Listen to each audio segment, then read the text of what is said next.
Assalamualaikum warahmatullahi wabarakatuh. Salam sejahtera untuk semuanya.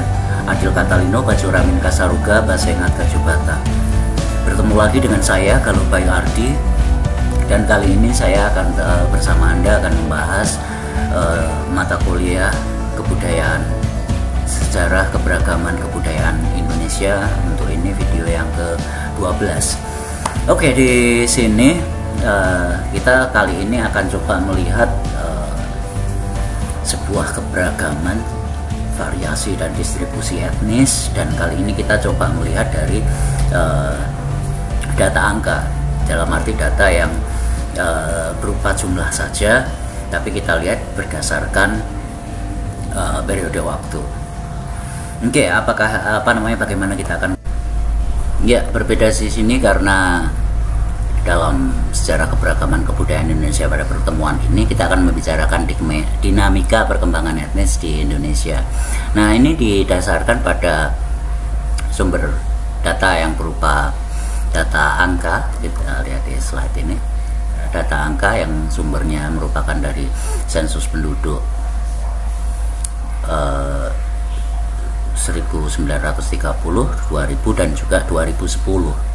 Dan ini digunakan untuk melihat variasi kemajumukan atau kepluralan, tingkat pluralitas dari berbagai etnis yang ada di Indonesia ini. Oke, ini juga akhirnya akan untuk melihat bagaimana Indonesia ini yang memang memiliki keanekaragaman etnis yang bervariasi. Ini telah diidentifikasi, telah dicoba dikumpulkan datanya mengenai mengenai persebarannya, jumlahnya, komposisinya dan lain sebagainya. Dan kali ini kita akan menggunakan data angka secara data historis berdasarkan periode waktu tertentu dan jumlah waktu pada beberapa tahun-tahun tertentu, 1930, 2000 dan 2010. Dan data ini dikumpulkan oleh BPS. Untuk yang 1930 dikumpulkan oleh pemerintah kolonial Belanda. Nah, dan hasil dari hasil kerjasama atau perumusan antara BPS dengan ICS, Institute South Asian Studies, ini dinyatakan bahwa di Indonesia ini terdapat 633 etnis atau suku yang diperoleh dari pengelompokan etnis dan subetnis yang ada di Indonesia. Dan masyarakat Indonesia ini dibagi secara baik itu secara vertikal maupun secara horizontal. Dan di sini kita lihat bahwa Indonesia ini merupakan masyarakat yang paling heterogen atau plural di samping selain di dunia ini, selain Amerika dan juga di India. Oke, langsung kita lihat berikutnya. Kalau sumber datanya jelas untuk yang masa Orde Baru ini dari BPS, dan untuk yang tahun 1930 dari pemerintahan Hindia Belanda. Dan pada masa Orde Baru, pemerintah memang sengaja untuk menghapus pertanyaan mengenai etnisitas dengan alasan itu dapat menjadi potensi disintegrasi atau membahayakan persatuan suku bangsa, karena memang identitas akan menjadi sangat, apalagi identitas kesukuan akan menjadi sangat riskan ketika perbedaan-perbedaan tersebut mulai dipertegas, atau identitas tersebut mulai dipertegas.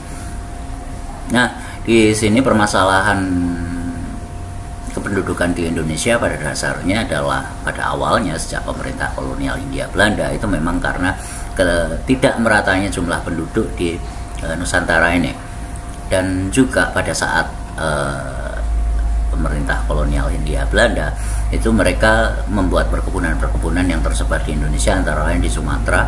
Waktu itu awalnya kebanyakan di Sumatera, itu mereka memiliki program kolonisasi. Jadinya istilahnya memindahkan beberapa sejumlah penduduk dari tempat yang padat, dalam hal ini dari Jawa, menuju ke tempat-tempat yang berpenduduk lebih renggang, dan memang tenaga kerjanya juga dibutuhkan untuk memenuhi kebutuhan-kebutuhan tenaga perkebunan. Dan kemudian dilanjutkan oleh pemerintah Indonesia pada saat Orde Baru, mulai Orde Lama dan Orde Baru, yang kemudian disebut istilah transmigrasi. Ya, program ini juga merupakan sebuah upaya untuk selain pemerataan penduduk, itu juga mengkondisikan Indonesia atau wilayah-wilayah di Indonesia secara keseluruhan itu supaya penduduknya menjadi heterogen, dan ada kecenderungan wilayah-wilayah atau daerah-daerah yang menjadi tujuan transmigrasi ini penduduknya menjadi jauh lebih heterogen dibandingkan sebelumnya, dan ini diharapkan terjadi akulturasi, terjadi sebuah budaya yang baru, dalam arti sehingga di semua wilayah di Indonesia ini siap dengan berbagai macam perbedaan dan juga memiliki banyak variasi. Keanekaragamannya itu tidak hanya pada level negara, tapi pada level daerah pun di sana sudah terdapat keanekaragaman. Oke, berikutnya, nah di sini wilayah-wilayah yang padat itu ya selain di ibu kota negara, di Pulau Jawa ini pada umumnya merupakan pusat-pusat kegiatan ekonomi, pendidikan, kesehatan dan lain sebagainya, dan migrasi atau mobilitas perpindahan penduduk dari wilayah-wilayah lain menuju Jawa ini cukup banyak sejak zaman dulu, dan kecenderungan ini maka dari itu juga akhirnya yang paling awal dengan memiliki penduduk yang sangat-sangat heterogen, yang sangat beraneka ragam, itu kecenderungannya di Pulau Jawa. Dan di sini dilihat bahwa pada tahun 2000 terdapat 3 suku yang terbesar di Indonesia, terbesar dalam arti jumlahnya, yaitu suku Jawa kurang lebih 40% lebih, lalu kemudian suku Sunda 15% lebih, dan suku Melayu lebih dari 3% di sini. Dan ini menunjukkan bahwa komposisi terbanyak di Indonesia berdasarkan hasil sensus tahun 2000 ini masih diduduki oleh etnis Jawa di seluruh wilayah Indonesia. Oke, kemudian pada perkembangannya mulai tahun sensus pada tahun 2000 itu dinyatakan bahwa untuk pendataan etnisitas ini diterapkan prinsip self identity atau menentukan identitas diri sendiri, dan ini merupakan hak mereka yang didata. Jadi ini misalnya sebagai contoh, mereka adalah merupakan keturunan campuran, misalnya di sini dalam contoh Minang dan Jawa. Nah, di situ anak tersebut dapat menulis jawaban berdasarkan anak tersebut, misalnya apakah dia akan mengaku atau mengidentifikasi dirinya suku Minang ataupun suku Jawa. Nah, ini akhirnya juga turut menentukan beberapa perubahan komposisi seperti ini, komposisi penduduk berdasarkan etnisitas ini. Di sini ada perubahan komposisi etnis, seperti misalnya memang suku Jawa, Sunda, dan Madura menjadi 3 suku yang dengan jumlah yang paling tinggi. Suku Batak yang pada tahun 1930 berada pada urutan ke-6 atau sejumlah 2,04% atau 2% lebih. Di tahun 2000 menjadi berada pada urutan ke-4, yaitu 3% lebih. Sementara urutan etnis Bugis menjadi 5 besar yang merupakan memiliki urutan 5 besar di tahun 1930, menjadi urutan ke-6 pada tahun 2000. Nah, ini menjadi hal yang menarik karena terdapat munculnya munculnya etnis baru yang dari luar negeri yang pada tahun 1930 ini persentasenya sangat kecil, namun kemudian pada tahun 2000 telah mendekati angka 1% di sini. Dan ini mungkin mengenai hak tadi, hak self identity tadi digunakan sehingga terjadi perubahan komposisi, terjadi perubahan peningkatan persentase pada beberapa etnis tertentu atau bergesernya jumlah atau urutan berdasarkan banyaknya pada suku-suku tertentu tersebut.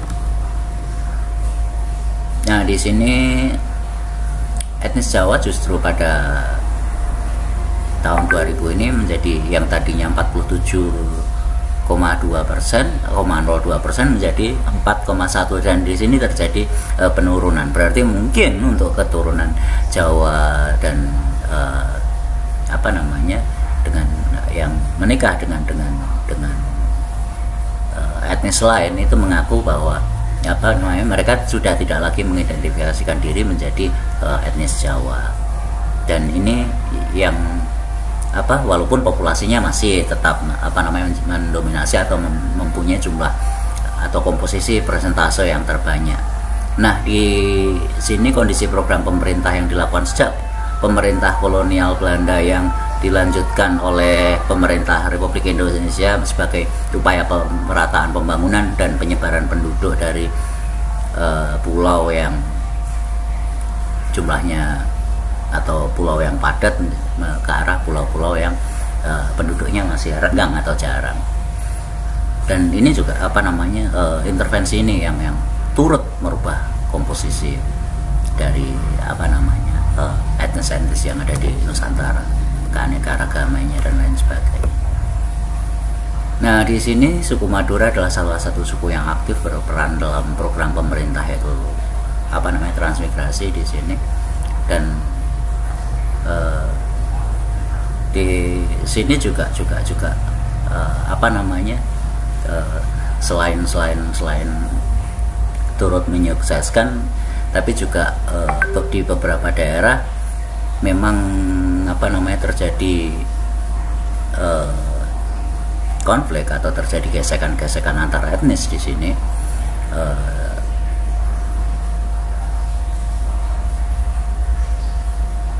Terjadi berbagai macam konflik ini yang membuat terjadi banyak kerusuhan di sini. Juga cukup menjadi penjelas menurunnya persentase penduduk Madura di Indonesia. Kerusuhan yang berskala nasional tersebut dengan waktu itu ribuan korban jiwa tentu saja turut mengurangi jumlah penduduk tersebut. Nah, kejadian-kejadian traumatis tersebut juga diperkirakan berpengaruh terhadap pengakuan self identity tadi mengenai etnisitasnya, sehingga lebih banyak yang akhirnya pada sensus di tahun-tahun 2000 mengaku menjawab sebagai etnis selain Madura. Dan ini juga dijelaskan untuk dapat digunakan untuk menjelaskan mengapa jumlah penurunan komposisi etnis Madura ini menjadi cukup menurun. Lalu kemudian di sini terjadi yang cukup unik atau cukup fenomenal di sini adalah dinamika komposisi etnis Tionghoa. Jadi pada tahun yang seperti tadi yang dikatakan terjadi peningkatan dan mengalami peningkatan jumlah atau peningkatan dalam komposisinya yang tadinya di bawah 1%, ini jumlahnya meningkat menjadi 1,2%. Dan jadi di sini seiring dengan pengakuan yang self identity tadi bahwa yang sebelumnya mungkin tidak terdata atau mungkin mengaku sebagai etnis yang lainnya, tapi pada tahun 2000 banyak yang mengatakan atau mengidentifikasi dirinya sebagai etnis Tionghoa. Nah, sementara dalam distribusi desa kotanya, persebaran etnik di kota-kota memang didominasi oleh penduduk etnik Tionghoa, Betawi, dan Cirebon, juga Sunda, serta beberapa penduduk asing. Selain etnis tersebut, komposisi desa kota cenderung lebih seimbang. Nah, misalnya etnik Betawi sebagai penduduk asli di Jakarta memang cenderung lebih banyak tinggal di wilayah perkotaannya. Begitu juga dengan etnis Tionghoa, biasanya lebih banyak yang berada di pusat-pusat perekonomian, karena sebagian etnik Tionghoa tinggal di desa adalah mereka yang berada lebih banyak. Kalau di Kalimantan mereka ada di wilayah-wilayah pedesaan cenderung lebih banyak. Di Kalimantan, Sumatera bagian pantai utaranya seperti Riau dan lain sebagainya. Nah, di sini bisa kita lihat komposisi jumlah persebaran 3 suku yang dominan, dan ini saya sengaja hanya Kalimantan saja. Seperti misalnya di Kalimantan Barat, dari urutannya di sini bisa kita lihat bahwa yang paling banyak di sini adalah dari urutannya adalah suku etnis Sambas, Tionghoa, Jawa, Dayak, Melayu pada tahun 2000. Nah, pada tahun 2010 komposisi tertinggi adalah etnis Dayak, etnis Melayu, dan etnis Jawa. Nah, di sini juga terjadi perubahan komposisi yang lebih besar. Ini bisa kita lihat bahwasanya secara etnisitas ini mungkin terlihat bahwa ini berkaitan dengan self identity tadi. Kemudian yang di Kalimantan Tengah terlihat dari yang tadinya didominasi oleh suku Banjar, di sini justru didominasi oleh Kalimantan lainnya. Sementara untuk tetap jumlah kedua adalah orang Jawa, walaupun di sini terlihat persentasenya cukup berubah atau bergeser. Kalimantan Selatan didominasi oleh suku Banjar, Jawa, dan juga kemudian Bugis. Di Kalimantan Timur justru paling banyak didominasi oleh suku Jawa, baik itu tahun 2000 sampai 2010. Nah, ini bisa kita lihat bahwasanya komposisi penduduk memang mengalami pergeseran, komposisi penduduk berdasarkan etnis. Selain dan hal ini kemungkinan besar bukan terjadi karena memang fluktuatif fenomena-fenomena demografi, fenomena lahir mati, fenomena migrasi, tapi lebih berpengaruh tadi ketika BPS memberikan hak bagi responden yang didata itu untuk self identity atau mengidentifikasikan diri berdasarkan suku tertentu. Ini tentu saja sangat lebih banyak mempengaruhi dibandingkan dari fenomena dinamika demografinya. Oke, yang bagian terakhir bahwa kita simpulkan bahwa perkembangan etnis di Indonesia secara historis menunjukkan bahwa suku di Indonesia memang secara keseluruhan memang sangat heterogen, keberagamannya cukup tinggi, dan di sini justru ketika wilayah itu semakin heterogen, diharapkan memang semakin plural. Ini diharapkan masyarakat atau penduduk memiliki jiwa multikulturalis yang cukup tinggi, saling menghargai perbedaan, dapat mudah menerima perbedaan, memiliki pandangan, jiwa, dan juga tujuan yang sama dalam istilahnya dalam konteks atau dalam wadah kebangsaan, nasionalisme, dan juga harus disertai dukungan kebijakan pemerintah yang tidak hanya memihak pada golongan mayoritas misalnya, karena asasnya mengedepankan kebersamaan dan saling menghargai hak atas perbedaan kebudayaan tersebut. Oke, saya rasa saya cukupkan sekian dulu untuk mata kuliah sejarah keberagaman kebudayaan Indonesia ini, dan saya ucapkan nanti kita mungkin masih satu lagi untuk video ini. Saya ucapkan assalamualaikum warahmatullahi wabarakatuh, salam sejahtera, adil katalino kacuramin kasaruga, basengat kacubata, salam dan tetap sehat selalu. Melihat itu